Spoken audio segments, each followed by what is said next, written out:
Assalamualaikum warahmatullahi wabarakatuh. Waalaikumsalam warahmatullahi Selamat malam teman-teman sekalian. Ya, pada kesempatan kali ini di Bung Amar Podcast kita kedatangan tamu spesial yaitu Ahmad Yani. Kita panggilnya Bang ya, Bang Yani. Di bentuk sapaannya beliau ini kan sebagai walaupun usianya agak sedikit tipis dengan kami, tetapi kami tetap memanggil beliau adalah Bang, dan termasuk beliau ini adalah motivator kami di Kota Semarang ya. Teman-teman sekalian, Bang Ahmad Yani ini adalah salah satu tokoh pemuda dari Riau. Beliau ini adalah salah satu dosen muda, dosen hebat, dan memiliki cara berpikir yang produktif, baik di tataran generasinya yang ada di pulau di Riau maupun di Universitas Islam Riau itu sendiri. Oke, kita sapa dulu Bang Yani. Selamat datang, Bang. Selamat malam. Ya, selamat malam. Ya, selamat malam. Jadi, bagaimana kabarnya, Bang? Alhamdulillah, sampai hari ini masih sehat. Alhamdulillah. Jadi, saya sebenarnya tertarik, Bang. Ada beberapa potensi yang kemudian dimiliki oleh Riau ya. Di Riau. Yeah. Di nanti Abang bisa jelaskan lah seperti apa modelnya begitu kan. Lebih-lebih terkait persoalan ombak Bono ini gitu kan. Ombak Bono ini kan ombak yang perlawanan dari ombak ini. Ya. Jadi teman-teman sekalian, yang perlu teman-teman pahami, jadi sebelum kita masuk pada poin inti, saya sedikit ingin memperkenalkan Bang Yani ini adalah salah satu dosen muda, dosen yang cara berpikirnya produktif, dan dosen yang dekat dengan mahasiswa. Termasuk beliau ini adalah dosen yang yang ngajar di futsal, tapi ngajarnya bukan yang laki-laki ya, tetapi yang spesifik perempuan. Dan alhamdulillah kemarin sampai nasional ya Bang ya. Alhamdulillah. Ya, 4 nasional. Ya, jadi juara 4 di event nasional. Liga Mahasiswa. Di Liga Mahasiswa Nasional, teman-teman sekalian. Jadi ini sangat luar biasa. Jadi prestasi yang sangat luar biasa menurut saya, Bang. Gitu kan? Jadi Bang Yani, ada beberapa hal yang memang mesti harus kemudian kita ketahui, walaupun memang culture saya dengan culture Abang ini berbeda, tetapi menurut saya gagasan ini gagasan ini tumbuh gitu kan ketika perbedaan itu ada. Yeah. Gitu kan? Jadi, Bang, potensi apa sih yang kemudian dimiliki oleh Riau itu sendiri, Bang? Jadi katakanlah di ini kan, kita melihat kita spesifiknya di Pantai Bono saja, gitu kan? Entah pantai, sungai atau apa gitu kan? Jadi nanti Abang bisa jelaskan. Oke, baik, terima kasih. Assalamualaikum warahmatullahi wabarakatuh. Waalaikumsalam.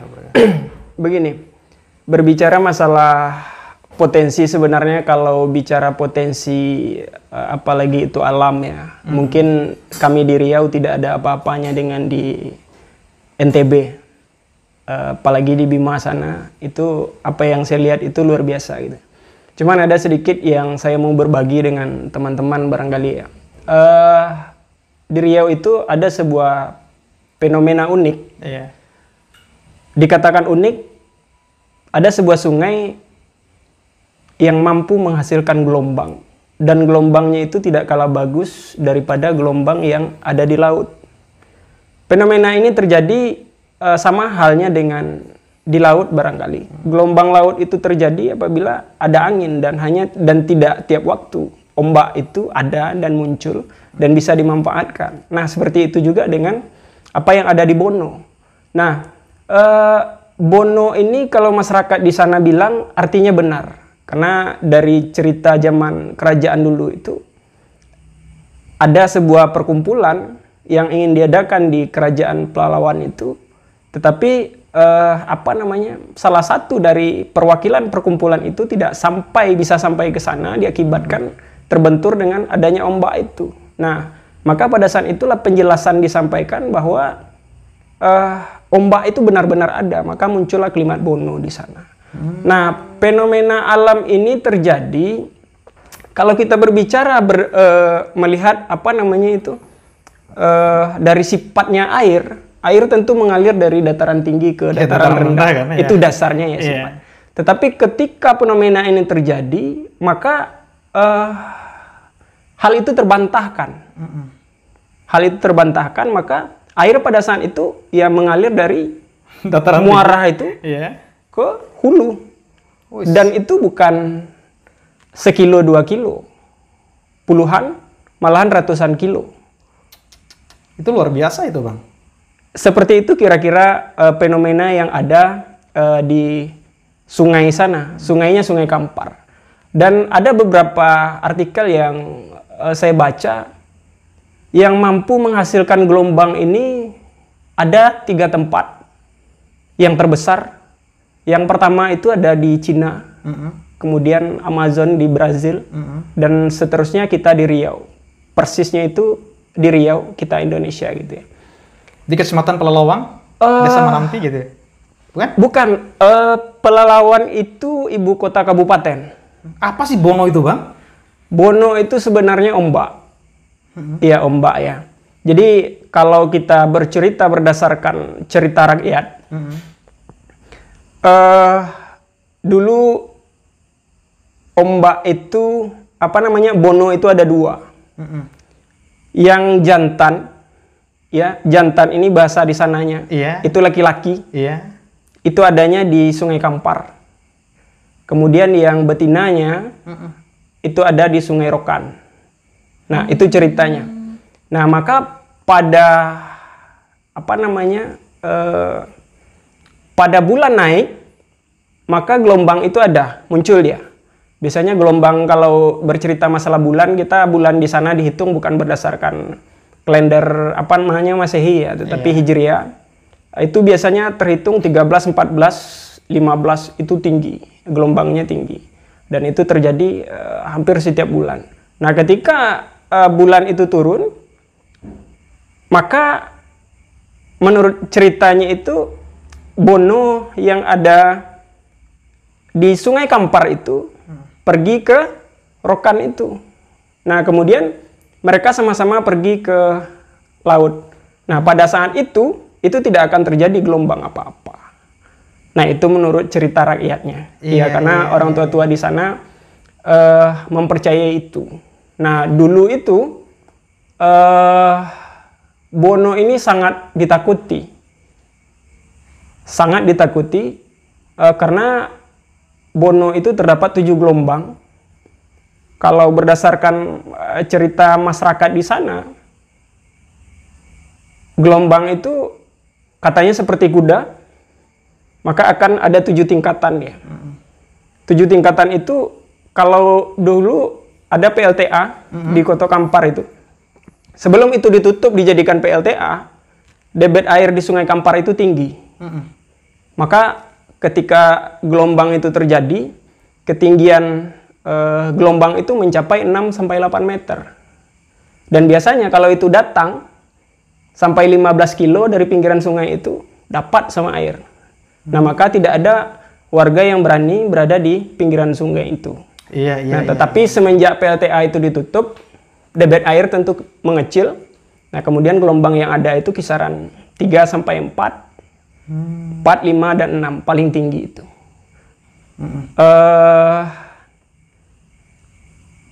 Sekarang terhitung tahun 2009,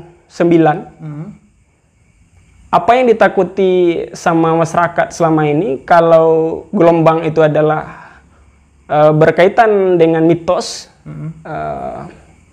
dikaitkan dengan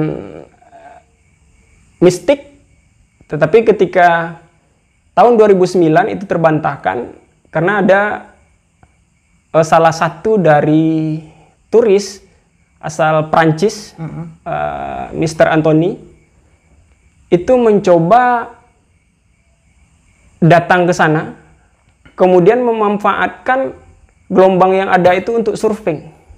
Nah, itulah awal mula ombak Bono itu bisa dimanfaatkan oleh masyarakat di sana dengan aktivitas olahraga. Nah, sehingga mulai terhitung saat itu kawasan Pantai Ogis itu dijadikanlah tempat wisata oleh masyarakat di sana. Luar biasa ya, Bang ya. Ya, jadi kira-kira seperti itu. Nah, ketika saya bercerita dengan para tokoh masyarakat di sana, Kadisporanya, camat, saya mendapatkan informasi bahwa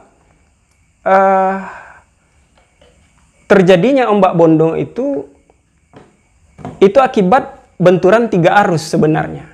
Nah, karena muaranya laut, maka 3 arus itu antara Selat Melaka dengan Laut Cina Selatan, kemudian dengan muara Sungai Kampar itu.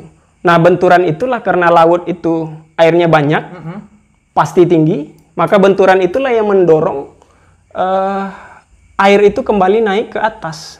Nah, dan menghasilkan gelombang. Nah, berarti terjadi benturan di antara Laut Cina dengan Laut Indonesia ini. Ya kan?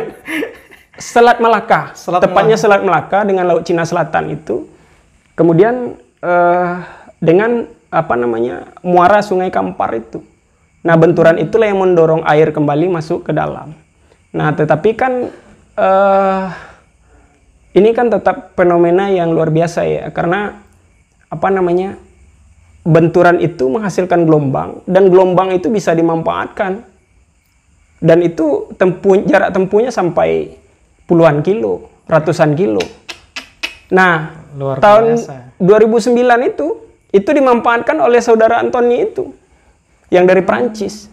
Itu salah satu orang yang mencoba memanfaatkan potensi gelombang air itu untuk pertama kali.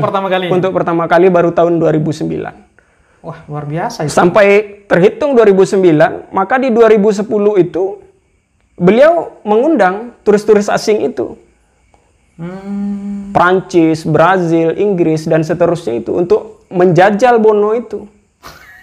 Nah, kita paham ya, kalau kita orang Indonesia kan dengan mistik itu cukup luar biasa. Kita yakin itu. Tetapi bagi mereka orang asing, itu adalah hal-hal ekstrim yang memang mereka kejar. Betul. Di mana orang nggak bisa, dia bisa, berarti dia hebat. Itu orang bule berpandangannya seperti itu. Iya. Biasa kan kalau orang turis itu kan hal-hal yang ekstrim itulah yang kemudian mereka kejar di situ. Ditapaki oleh mereka kan. Iya. Ya, oke teman-teman sekalian. Jadi sangat menarik sekali nih nanti kita ulas lebih dalam lagi ya terkait persoalan Pantai Bono ini. Siap. Sampai nanti kita apakah Pantai Bono ini bisa kemudian dimanfaatkan oleh masyarakat di sana sebagai sport tourism atau tidak, begitu kan Bang? Jadi teman-teman sekalian, jadi yang perlu teman-teman ketahui bahwa di Melayu, khususnya di Riau teman-teman, jadi kita mengenalnya di situ adalah lumbungnya para ulama, salah satunya Abdul Somad ya. Yep. Salah satunya adalah Abdul Somad. Ternyata selain dari potensi ulamanya, juga potensi sumber daya alam ya, potensi sumber daya alamnya yang sangat luar biasa, bagus, menarik, dan kemudian super juga ini menurut saya nih Bang, karena di Pantai Bono ini kan dia bukan selayaknya seperti pantai yang kemudian kita pahami selama ini kan, dari dataran tinggi ke dataran rendah ya. Tapi Pantai Bono ini dari dataran rendah ke dataran tinggi ya. Gitu. Jadi sekali lagi saya mau mempertegas, ini bukan laut, tetapi hanya sungai. Luasnya sungai itu kita bisa pahami palingan berkisar 60-100 meter. Ya. Ya di mana-mana kalau untuk di Sungai Kampar kan di Provinsi Riau itu yang namanya sungai hanya itu kisaran sungai. Nah, sekali lagi sifatnya air tetap mengalir dari dataran tinggi ke rendah. Itu lazimnya seperti itu. Air tetap mengalir ke muara. Nah, muaranya adalah laut. Tetapi yang menarik adalah ketika fenomena ini terjadi, itu dia mampu menghasilkan gelombang. Itu luar biasa. Di situ yang membuat mungkin salah satu fenomena yang memang harus kita jaga dan itu harus dilestarikan. Dan kalau memang bisa, saya memang kalau persoalan ini akan bicara setiap ada kesempatan, saya tetap akan berbicara bahwasanya di Riau itu juga ada nuansa yang sesuatu bisa menghadirkan orang banyak untuk hadir ke sana. Karena saya rasa kalau bercerita masalah sungai, saya lihat di Indonesia belum ada yang seperti Sungai Kampar. Yes. Oke, luar biasa ya teman-teman sekalian. Jadi Sungai Kampar ini adalah salah satu sungai potensial yang kemudian dimiliki oleh Riau ya. salah satunya. Ya, Ya, salah satu potensi yang sangat luar biasa. Jadi fenomenal juga, gitu kan. Jadi apalagi sungai ini kan baru dikenal di kancah internasional ketika ini anak Prancis itu yang datang surfing yep, ke Mr. Anthony. iya Mr. Anthony kan, teman-teman sekalian. Oke, teman-teman. Jadi jika Tuhan itu mengatakan bahwa Fabi ayyi Allahi rabbikuma tukadziba, gitu kan. Jadi nikmat Tuhan manakah yang kau dustakan, berarti itu adalah bagian daripada nikmat potensi itu adalah bagian daripada nikmat Tuhan gitu loh. Yang mesti harus kemudian disyukuri oleh abang-abang yang ada di sana. Gini Bang, terlepas daripada itu, kita kan sudah mengetahui bahwa potensi Bono ini kan sangat luar biasa. Ya kan, bukan hanya biasanya kan kalau sungai itu kita kan hanya sebagai lahan penangkapan udang, penangkapan ikan-ikan kecil dan lain-lain. Tapi di Bono ini kan juga lahan sungainya bisa kemudian dimanfaatkan sebagai lokasi surfing dan lain-lain kan teman abang. Jadi begini Bang, bagaimana respon generasi atau Pokdarwisnya ketika melihat potensi sungai itu yang sangat luar biasa Bang di sana? Oke, baik. Bicara masalah respon, tentu semua pihak barangkali pengen melakukan yang terbaik ya untuk fenomena ini, terutama pemerintah daerah Kabupaten Pelalawan. Karena saya juga sudah diskusi dengan beliau, kebetulan untuk riset disertasi, insya Allah juga berbicara berkaitan dengan hal itu. Pantai Bono ya? Maka saya sampai berbicara dengan Bupati. Tentu tanggapan pemerintah bagus berkaitan dengan hal ini. Cuman sekali lagi yang ingin saya sampaikan, untuk sampai saat ini yang jadi persoalan mendasar adalah berkaitan dengan jarak tempuh barangkali. Karena untuk sampai ke sana itu juga membutuhkan waktu dari Kota Pekanbaru ke Pelalawan itu 1 jam. Kota Pekanbaru ini adalah ibu kota Provinsi Riau.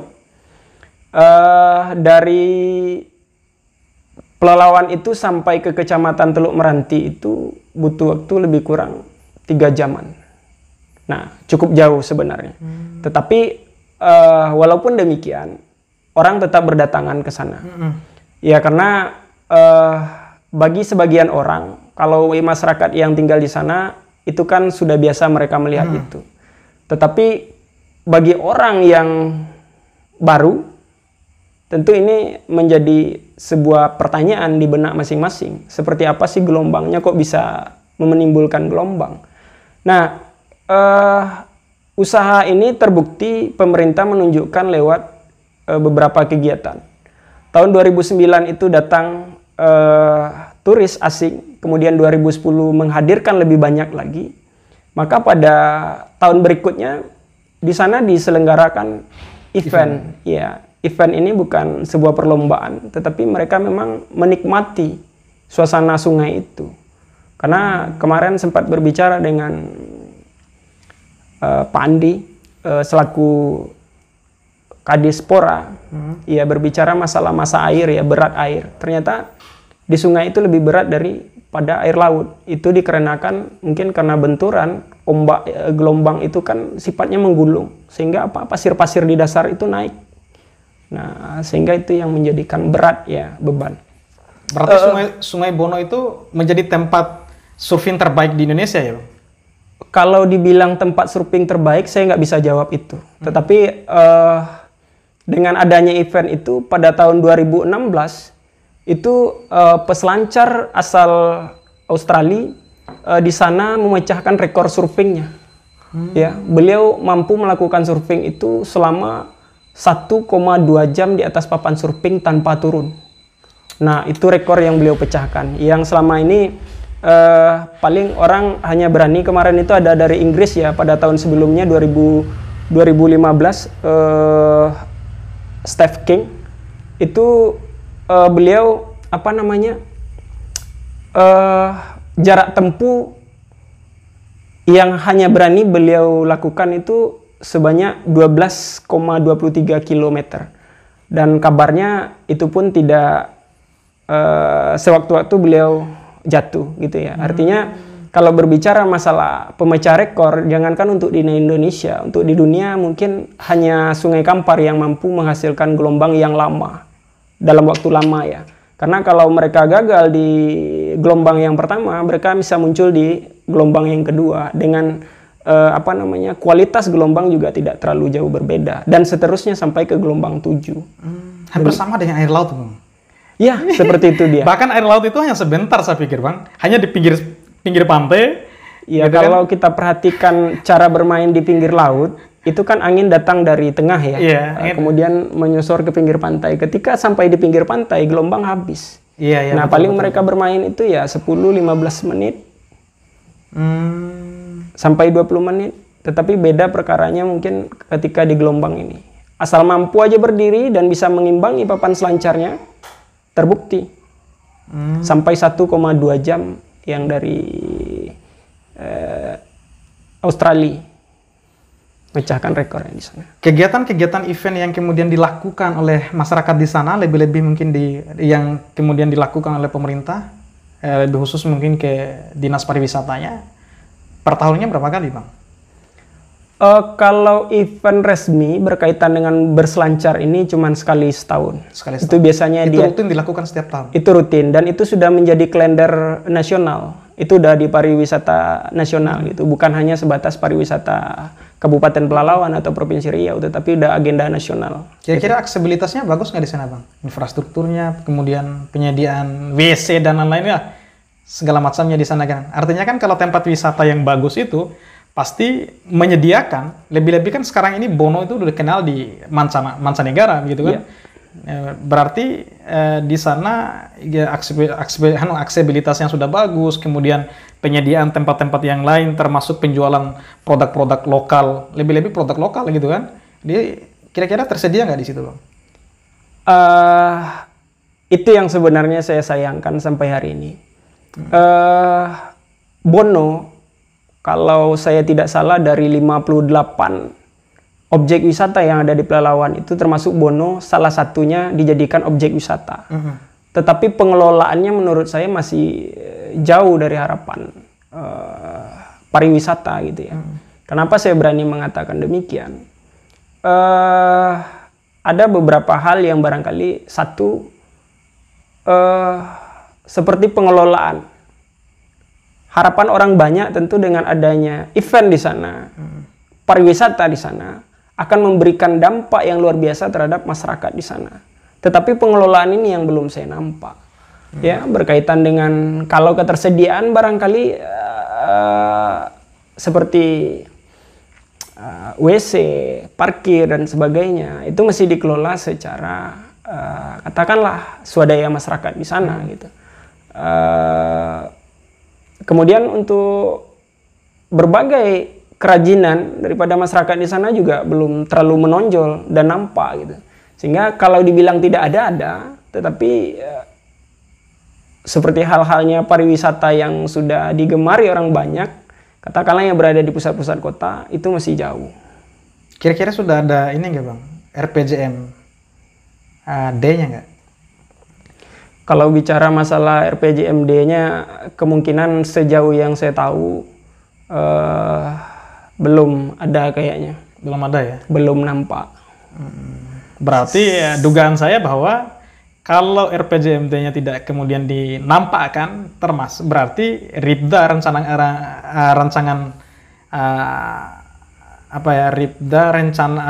rencana induk pengembangan pariwisata daerahnya belum kemudian didraftkan sebagai dasar untuk mengembangkan pariwisata di daerah di sana.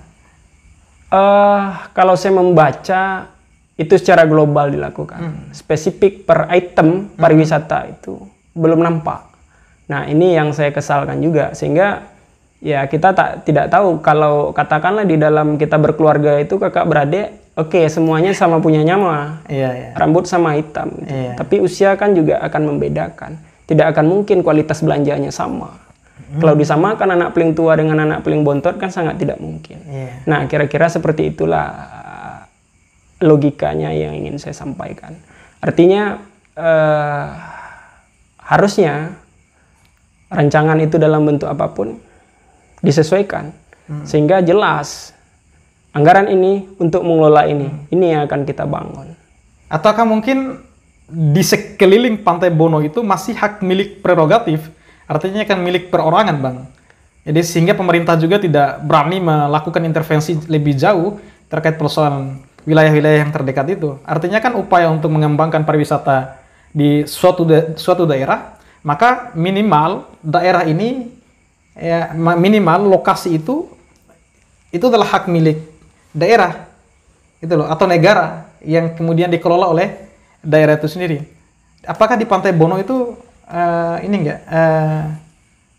itu milik perorangan, milik kelompok, milik keluarga, atau itu adalah milik negara yang mungkin akan dikembangkan sebagai pariwisata di sana? Yang jelas, yang saya lihat ketika kegiatan event itu diselenggarakan, di sana cukup luas tempat, artinya itu diperuntukkan untuk kegiatan. Nah, kalau itu dikelola dengan baik, saya rasa itu cukup memadai. Kalau kita berbicara masalah tempat atau siapa yang punya. Di sisi lain, saya melihat masyarakat di sana cukup menyambut kehadiran wisatawan. Artinya mereka akan siap berkorban dalam hal-hal yang kecil seperti itu. Jadi tidak ada persoalan sebenarnya. Yang jadi persoalan sekarang adalah kayaknya berkaitan dengan anggaran gitu untuk bagaimana bisa mengelola objek wisata Ombak Bono ini secara totalitas. Itu yang jadi kendala utama. Kalau yang saya pelajari dari diskusi dengan beberapa pihak gitu kan? Beberapa pihak di di Kabupaten Pelalawan. Iya. Berarti RTW RW-nya mungkin sudah jelas atau tidak gitu kan? Kira-kira RTW RW-nya, rencana tata ruang wilayahnya seperti apa, Bang? Ya, saya rasa kalau yang seperti itu semuanya sudah dibicarakan ya. Artinya tentu tidak akan terlepas dari rancangan apapun itu bentuknya. Yang jadi persoalan, kita punya niat, tetapi untuk menyampaikan niat itu kira-kira mampu tidak? Persoalannya di situ. Nah, sekarang kalimat tidak mampu itu yang saya lihat untuk sementara. Oke, luar biasa nih, Bang. Jadi yang lebih menariknya lagi, Bang, begini. Jadi Bono ini kan juga adalah salah satu sungai yang kemudian berpotensi untuk kemudian dikembangkan, baik itu bukan hanya surfing ya, Bang. Ini dugaan saya, bukan hanya surfing, tetapi mungkin ada kalau di Pekanbaru, kalau di Palembang, kalau di Palembang ini kan ada pertandingan apa namanya? Pacu jalur. Pacu jalur itu ya, pacu jalur. Apakah bisa nggak kira-kira di situ? Artinya kan sekarang ini kan kita sedikit merespon lah seperti apa. Jadi cita-cita yang kemudian disampaikan oleh Dinas Pariwisata kita, upaya untuk mengembangkan mengembangkan sport tourism itu, pariwisata olahraga itu.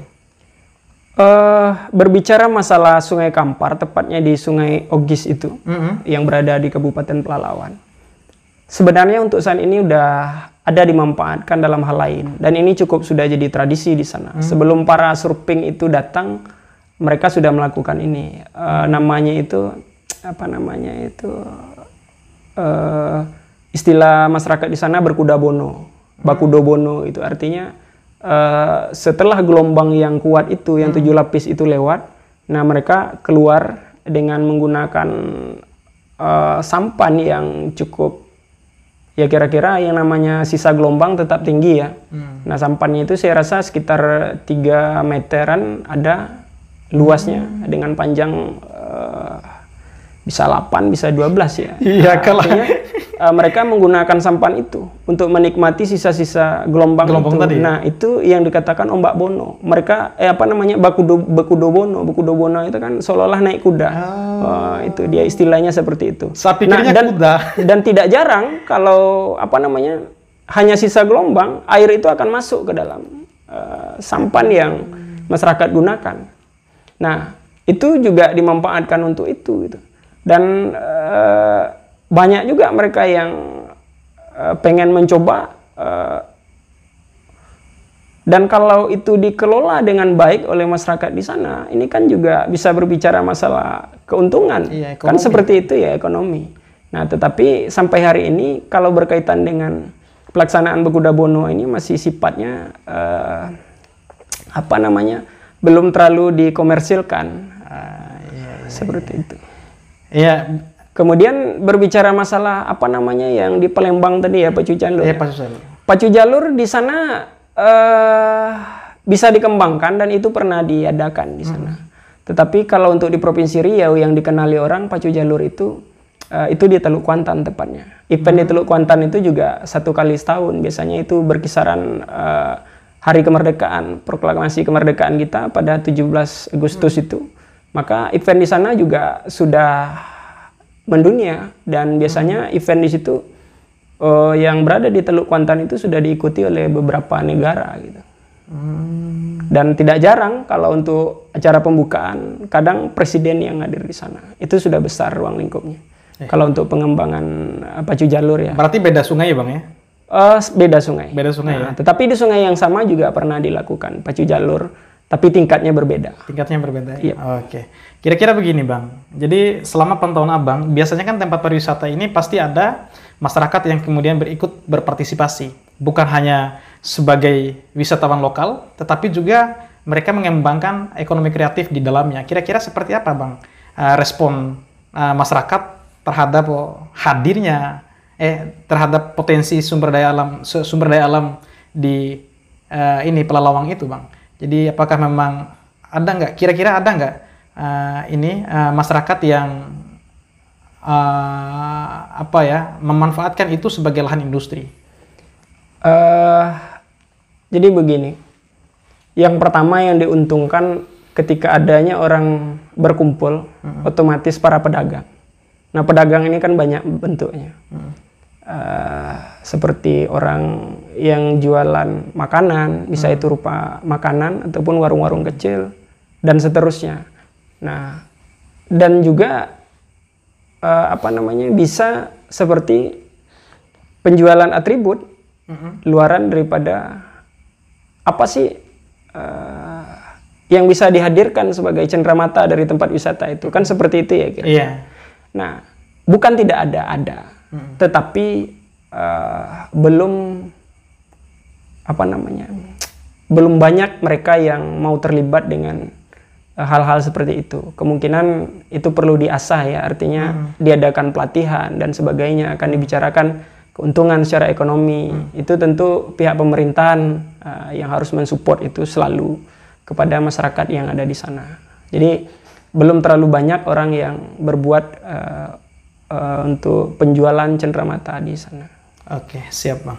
Jadi ini pertanyaan yang sangat penting ini menurut saya nih, Bang. Abang ini kan selain jadi generasi muda potensial yang dimiliki oleh masyarakat di sana, tapi juga Abang ini kan adalah salah satu dosen.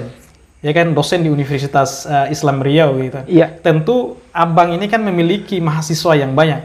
Ya kan di sana. Kira-kira berapa kali Abang mengajak mahasiswa Abang untuk berwisata di Pantai Bono? Kalau berbicara mengajak, menghimbau pernah. Tapi kalau memajak kan tentu beda ya. Yeah. Kalau mengajak itu kan perginya bareng. Yeah. Nah, itu belum ada. Tetapi kalau menghimbau, bahwasanya potensi-potensi yang ada di Riau itu selalu saya kumandangkan itu. Dan apalagi dari kabupaten yang sama, mereka kan juga banyak yang kuliah ya di UIR. Nah, otomatis mereka sudah pasti berkunjung ke sana gitu. But ya tidak mesti harus kemudian di sana. Kan biasanya kan kalau ini kan Abang kan jurusan olahraga ini kan. Iya. Jadi di jurusan olahraga ini kan ada mata kuliah rekreasi kan. Iya, begitu. benar. Artinya kan di mata kuliah rekreasi ini pasti salah satu objek yang kemudian ingin dituju oleh kita adalah tempat-tempat yang unik. Salah satunya adalah di Bono begitu. Yeah. Makanya saya bertanya bahwa Abang pernah nggak ajak itu gitu. Kemudian yang kedua, Bang, sejauh ini kan biasanya kan upaya untuk membuat tempat pariwisata itu jauh lebih bagus, gitu kan? Bukan hanya kemudian kita berharap bahwa pemerintah serta merta yang kemudian menjadi aktornya, tetapi ada pihak swasta, kemudian ada pihak masyarakat, kemudian generasi-generasi mudanya yang kemudian ikut nimbrung dalam membangun tempat pariwisata yang ada di Bono itu. Kira-kira seperti apa? Apakah ada nggak gitu lah, pihak swasta yang mencoba untuk menawar diri membangun tempat pariwisata di sana, di Bono, khususnya di Bono lah, Bang? Saya pernah bercerita dengan pimpinan salah satu di daerah Kabupaten Pelawan itu. Memang yang jadi persoalan utama itu kan sebenarnya kan berkaitan dengan infrastruktur, ketersediaan apapun itu di tempat objek wisata. Karena ketika semuanya ada, tentu orang kan senang sampai ke sana. Tetapi ketika semuanya tidak ada, katakanlah orang mau makan, tempat makan nggak ada. Mau minum, yang jual minum nggak ada. Ini kan sebuah masalah sebenarnya. Nah, tetapi tidak sejauh itu juga. Semuanya itu ada, cuman belum terkelola dengan baik. Nah, pihak swasta sebagai pengembang di sana,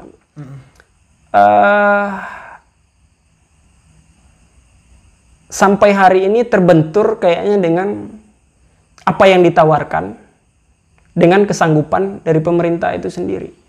Sehingga sampai hari ini saya lihat yang betul-betul fokus untuk mengelola itu masih tanda tanya.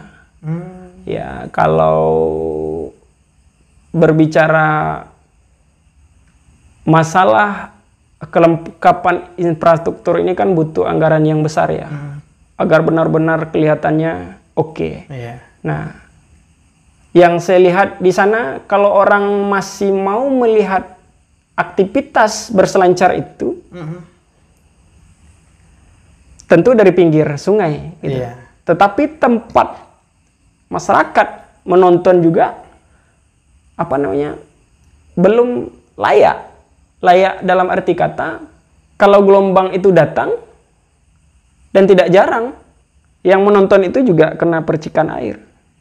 Nah, harusnya, kalau bisa ini ditawarkan kepada pemerintah, kita buat kayak di Cina itu. Sebelah sana karena memang tidak ada pemukiman, itu hutan, biarkan tidak ada masalah. Tetapi yang sebelah sini, ditembok. Nah, artinya kalau itu ditembok, akan banyak orang yang bisa menikmati sejauh tembok itu ada. Dan orang tidak takut akan air gitu. Bahkan akan hadir ekonomi kreatif yang sangat banyak di sini. Kemungkinan akan sangat luar biasa. Iya kan? Kalau itu ada. Nah, yang jadi persoalan memang masih di situ. Nah, sehingga tempat mereka menonton itu hanya sebatas di pinggiran itu. Nah, kalaupun ada dengan pola yang berbeda seperti yang saya sampaikan tadi. Mereka naik sampan untuk menikmati Bakudo Bono itu. Sisa-sisa gelombang itu. Ada beberapa sampan, satu sampan itu isinya banyak memang. Kira-kira ada nggak masyarakat lokal yang melakukan surfing? Masyarakat lokal yang melakukan surfing sudah ada. Sudah ada ya. Tetapi mereka memang belum berani ikut dari muara ya. Mereka paling bermain di pinggir-pinggir dengan jarak-jarak ya belum terlalu jauh lah. Karena pemerintah juga sudah menyediakan papan. Di sana saya lihat ada papan surfing itu yang memang bebas dipakai oleh masyarakat asal dia mau. Itu ada disediakan di sana oleh pemerintah daerah ya. Di sana juga untuk pengelolaan itu ada BRC namanya, organisasi surfing ya. Bono River Community. Saya juga sempat bercerita dengan beliau, Bang Enrizal. Beliau menyampaikan mereka juga sudah pernah diajak ke beberapa event, tentunya di laut itu ya. Mereka-mereka yang dianggap potensi. Nah, sementara kan kalau untuk level mereka masyarakat di sana itu belum bisa ikut seperti mereka yang berselancar di tengah gelombang yang tingginya itu lumayan, sehingga sampai 4 meter ya kalau untuk di tengah. Betul. Ini sangat luar biasa ya, Bang. Saya tidak mau mengkorek lebih dalam gitu kan. Jadi terkait persoalan potensi potensi sumber daya alam yang ada di Bono ya, termasuk ya intervensi pemerintah, kemudian dorongan terhadap masyarakat, kemudian masuk investor yang masuk ingin mengelola pantai itu atau tidak begitu. Yang pasti begini, kan abang ini kan sebagai salah satu generasi yang kemudian dimiliki oleh pulau di Riau ya. Jadi kira-kira ada nggak dalam benaknya abang gitu kan? Jadi cita-cita abang ke depan lah. Jadi Bono ini kemudian dimanfaatkan sebagai tempat pariwisata yang bukan hanya kemudian dikenal di tataran lokal maupun internasional, tetapi juga Bono ini dihiasi dengan aksesibilitas yang bagus ke depan gitu. Kalau mimpi sebagai putra daerah tentu ada ya. Siapa yang tidak menginginkan kehidupan masyarakat, terutama di sekitar Pantai Ogis, Teluk Meranti itu perekonomiannya makin membaik, itu pasti. Harapan ke depan itu ya pemerintah selaku pengambil kebijakan di sana harus memperhatikan betul hal-hal apa yang belum terpenuhi selama ini, supaya pariwisata khususnya Bono ini memang benar-benar bisa terkelola dengan baik gitu. Nah, hal ini saya sangat berharap ya pemerintah juga tidak sendiri, tetapi tetap menyampaikan ini baik itu ke tingkat provinsi dan tentunya ke pusat ya. Ya mudah-mudahan ini kan menteri baru kita ya Bang Sandi, menteri yang hebat ini. Yang hebat katanya akan membangkitkan ekonomi kreatif ya. Mudah-mudahan beliau tergugah dan sampai kira-kira ke Riau itu, karena memang beliau juga dari Riau gitu ya. Jadi kalau beliau sampai ke sana bisa memastikan apa sih yang unik di sana, dan kira-kira sayang nggak kira-kira sebagai putra Riau ini dibiarkan saja. Kalau kira-kira itu sayang, tentu kan kita berharap beliau punya sumbangsi, itu harapannya. Nah sehingga karena hari ini yang ingin saya sampaikan, untuk pengelolaan khusus tempat objek wisata itu memang kita butuh investor. Kalau masyarakat hanya sebagai swadaya untuk mengembangkan itu tidak mungkin, karena banyak sektor yang mereka tidak akan sanggup. Bahkan ratusan tahun baru kemudian bisa jadi. Atau hanya pantai itu tinggal nama dan gelombang itu tinggal ada, tetapi memang tidak dimanfaatkan dengan maksimal. Iya. Kira-kira seperti itu. Luar biasa. Ini sangat luar biasa ya. Jadi catatan penting juga bagi ini kan Kementerian Pariwisata dan Ekonomi Kreatif yang baru kemudian beberapa hari yang lalu dilantik oleh Presiden ini Bang. Apalagi beliau kan adalah salah satu putra asli Sumatera ya. Putra asli Sumatera di Riau Bang ya. Ya beliau itu kalau saya nggak salah lahir di Pekanbaru. Lahirnya di Pekanbaru, ini sangat luar biasa. Artinya kalau beliau tidak memanfaatkan potensi sumber daya alam yang ada di sana, kemudian dijadikan sebagai tempat pariwisata, corong pariwisata, teman-teman sekalian, terlepas mungkin dari di Bali. Di Bali kan adalah salah satu wisata internasional nomor 1 mungkin di Indonesia. Begitu kan. Kemudian bisa jadi mungkin ke depan itu, jika memang benar-benar Pak Dr. Sandiaga Uno ini melirik gitu kan Riau ini sebagai salah satu potensi pariwisata yang dapat kemudian dikembangkan sebagai tempat pariwisata yang bagus gitu kan, dan kemudian mampu untuk melahirkan ekonomi kreatif juga di sana.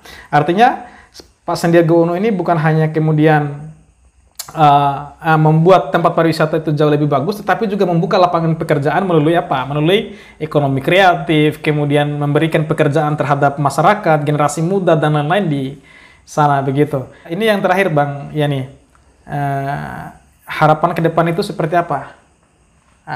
Dengan adanya potensi sumber daya alam yang kemudian dimiliki oleh masyarakat Riau itu sendiri, baik mulai dari pemerintahnya, investornya, kemudian masyarakatnya, termasuk generasi-generasi yang ada di Pulau Riau. Ya, yang terakhir mungkin kolaborasi ya. Karena kalau tidak sinkron antara seluruh komponen itu tidak akan kuat. Kita pakai ilmu lidi. Kalau lidi itu hanya tunggal, nggak bisa kita gunakan apa-apa. Tetapi ketika kita gabungkan, dia akan kokoh, bisa kita jadikan sapu. Nah, seperti itu kira-kira filosofisnya. Artinya mulai dari pemerintah, jajaran, baik itu tingkat nasional, provinsi, kabupaten, kecamatan, kelurahan, sampai ke desa. Sehingga masyarakat di sana sampai ke tingkat masyarakatnya. Mereka harus sama-sama berbaur. Bagaimana ini bisa dijadikan benar-benar suatu objek wisata yang akan mampu membangkitkan perekonomian masyarakat di sana. Tidak dalam arti kata tidak saling mencari celah. Ini salah si A, ini salah si B. Nah, kalau ini yang terjadi, otomatis kan saya menganggap akan sulit untuk membuat objek wisata ini bisa benar-benar tersohor ya. Kalau untuk kedatangan kunjungan sebenarnya ke sana ramai. Cuman saya masih menyayangkan ketersediaan sarana dan prasarana di sana. Nah, mungkin ini harapan ke depan ya, seluruh lini bekerja samalah, termasuk mungkin pihak pemerintah sebagai eksekutor yang mampu menghadirkan investor-investor terkait persoalannya kerjasama di bagian apa. Ya, karena mereka yang mampu sebagai membuat regulasi dan memutuskan. Saya berharap sama pemerintahan Kabupaten Pelalawan untuk lebih melirik objek wisata ini. Mungkin demikian. Oke, terima kasih Bang Yani. Ya. Oke, teman-teman sekalian, memang upaya untuk membangun sesuatu itu butuh analisis lebih dalam, ya kan? Dan prosesnya tidak segampang kita membolakan telapak tangan, tetapi ada proses analisis, kajian, ya kan? Baik di lebih-lebih di pemerintah juga harus ketika tempat itu mau dikembangkan sebagai tempat pariwisata, minimal ada di RPJMD-nya, gitu kan, termasuk analisis ke RT/RW-nya, rencana tata ruang wilayah nasionalnya, teman-teman sekalian. Jadi teman-teman sekalian, Bang Yani, sekali lagi terima kasih banyak sama-sama atas kunjungannya, begitu kan. Jadi ini adalah kunjungan terakhir Bang Yani dengan saya. Begitu, mudah-mudahan bukan hanya ini silaturahmi kita, karena sekarang ini kan kita sudah didekatkan dengan teknologi, dan mudah-mudahan teknologi ini sebagai instrumen yang mampu menyatukan silaturahmi kita bersama, baik di Bima maupun di Riau. Oke. Mengulas kalimat yang tadi, itu kalau kalimat terakhir itu saya juga tidak setuju. Iya. Karena kita tidak tahu hari ini bertemu. Kalau memang dijodohkan dalam momen yang berbeda, tentu kita bisa bertemu lagi di situ. Pastilah ya, insya Allah lah. Jadi Tuhan itu tidak menutup mata ketika Allah itu kan berkehendak, ya sudah. Oke, siap. Ya, jadi kalau besok Dinda sudah pulang ke Bima, tinggal kami yang berjuang di Pulau Jawa ya. Ya, selamat berjuang. Amin. Oke, siap. Oke, teman-teman sekalian. Jadi terima kasih sudah menonton podcast kami, dan mudah-mudahan ini juga akan memberikan nilai edukasi terhadap teman-teman sekalian, termasuk lebih-lebih pada diri kami ya. Jadi ini adalah bagian daripada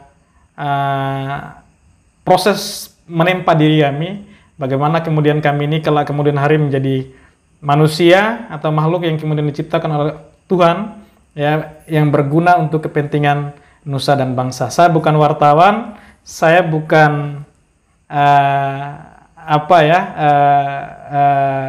mungkin itu kan, tetapi saya memiliki seni bagaimana menuangkan gagasan, ide, dan termasuk potensi-potensi sumber daya yang ada di Indonesia ini, baik sumber daya alam, budaya, maupun sumber daya manusia, kemudian kita florkan dalam podcast ini. Jadi merespon juga Bang, jadi sekarang ini kan para tokoh-tokoh nasional juga para tokoh-tokoh nasional kan tidak lagi kemudian tampil di TV kan. Jadi karena ya kita ikut-ikut lah gitu kan, masa akademisi tidak boleh ikut-ikut para tokoh-tokoh intelektual tua gitu kan, tua lah saya anggap kan. Ini karena Ilyas ini ya kandidat tua gitu kan. Kemudian sekarang ini Refli Harun gitu kan, kandidat ya agak-agak dewasa tua gitu kan. Kita ini adalah generasi muda yang juga tidak menutup kemungkinan memiliki responsivitas yang ini progres untuk baik bukan hanya pembacaannya lewat tataran sumber daya alam, tetapi juga merespon bagaimana regulasi pemerintah dalam membangun Indonesia, termasuk pemerintah mengeluarkan kebijakan untuk kepentingan-kepentingan yang primordial dan lain-lain, begitu ya, Bang ya? Benar. Mungkin yang terakhir berkaitan dengan Bono ingin saya sampaikan adalah kepada kita semua. Saya tidak berbicara masalah objek pariwisata yang ada di sana sekarang yang sedang berkembang, tetapi ingin menyampaikan bahwasanya ada sebuah fenomena alam, keunikan yang terjadi di sebuah sungai, dan hanya satu-satunya untuk di Indonesia barangkali yang mampu menghasilkan gelombang yang luar biasa. Dan itu dimanfaatkan oleh para surfer yang dari luar negeri maupun dalam negeri ke sana untuk menjajal ombak yang ada. Nah, sehingga saya rasa kalau memang perhatian seluruh lini untuk mengembangkan ini ada, ini akan menjadi hal yang menarik. Karena tidak semua sungai yang ada di dunia ini yang mampu menghasilkan gelombang. Barangkali itu yang dapat saya sampaikan di akhir diskusi kita malam. Oke. Ya. Terima kasih banyak Abang Yani. Siap. Jadi mudah-mudahan Abang sukses. Amin. Ya, baik sukses menyelesaikan ujian disertasinya maupun sukses ketika sudah balik dan mengabdi di kampung halaman. Amin. Luar biasa. Sama-sama kita harus sukses ya. Kalau tidak sukses ngapain kita hidup? Iya, betul. Ya karena harus optimis ya. Dan Instituta Umat itu saya ingat kata-kata bijak beliau. Manusia tidak minum kemungkinan masih mampu bertahan selama 3 hari. Tidak makan masih mungkin bertahan 1 bulan.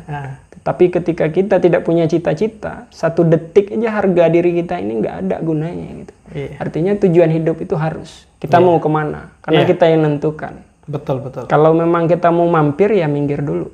Tapi kalau mau lanjut jalan terus. Jalan terus itu harus ada tujuan. Tanpa tujuan artinya hampa. Iya, betul Bang. Oke, ini kalimat terakhir yang diucapkan oleh Bang Yani, ini sangat luar biasa ya. Ya teman-teman, sekali lagi terima kasih banyak sudah menonton podcast Bung Amar Podcast ya. Jadi jangan lupa teman-teman sekalian, baik teman-teman Riau, gitu kan, lebih-lebih teman-teman yang ada di Indonesia, ya jangan lupa like, comment, and subscribe untuk mendukung kelancaran podcast kami. Terima kasih. Assalamualaikum warahmatullahi wabarakatuh.